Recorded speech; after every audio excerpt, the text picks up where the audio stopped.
Hi everybody, I'm Kevin Weiss from Body Performance, and today I'm teaming with Riptone Fitness Products, and we're going to talk about how to properly wear a weightlifting belt.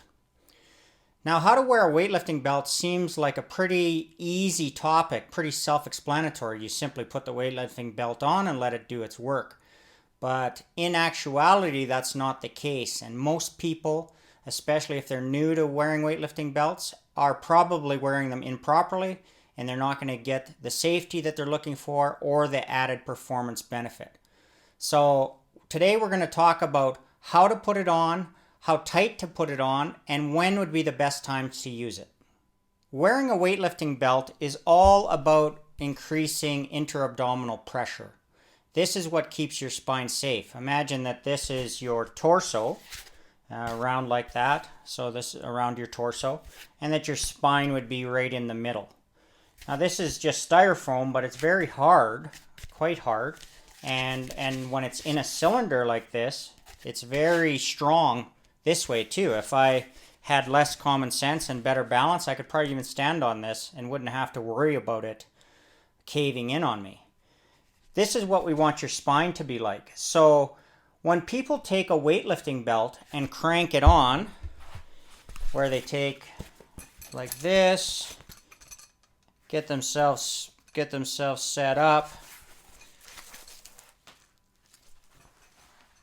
and they think, okay, I need to suck in my gut and I really need to crank this up. And what they're doing is making their waist as small as possible.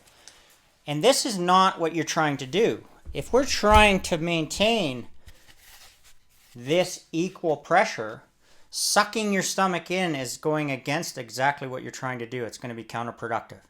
What we're trying to do is keep this tension in and around your spine, the interabdominal pressure.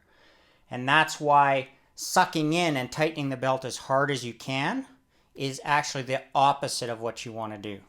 So let me show you the proper way to do it. Let's take this Riptone belt. And this works for any style of belt that you may have. This one is a Velcro enclosure, which is very strong and comfortable. But if you were using a different enclosure like a buckle or a lever or something like that, the principle still stays the same. What we're trying to do is increase intra-abdominal pressure. So, like I said, if I crank this up and suck my stomach in, I'm hollowing out this part of my torso. I don't want that. If I hollowed out a piece of this and tried to stand on it or put pressure on the end of it, it would just fold up. So what I want to do is I want to tighten it up enough that I'm getting support, but I should still be able to breathe pretty normally. Take my thumbs, put it in here. I should still be able to move this around. Now, imagine that someone is going to punch you in the stomach. If you go to protect yourself when someone punches you in the stomach, do you suck your stomach in? No, of course not. You will brace like this and be able to absorb that. That's what you're doing with the belt. You're increasing intra-abdominal pressure.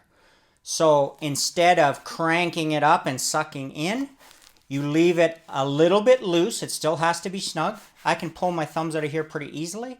And now when I brace to squat or deadlift or do overhead press or anything else, I tense my stomach into the belt, and now this is much tighter.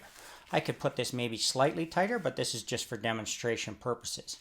So now, because I'm pressing out against the belt all the way around my torso, I'm increasing that intra-abdominal pressure. I'm making this very solid, keeping it round, keeping it long, and that's going to protect my spine when I have weight on my back, weight overhead, or doing deadlifts. So that's how to properly wear a weightlifting belt.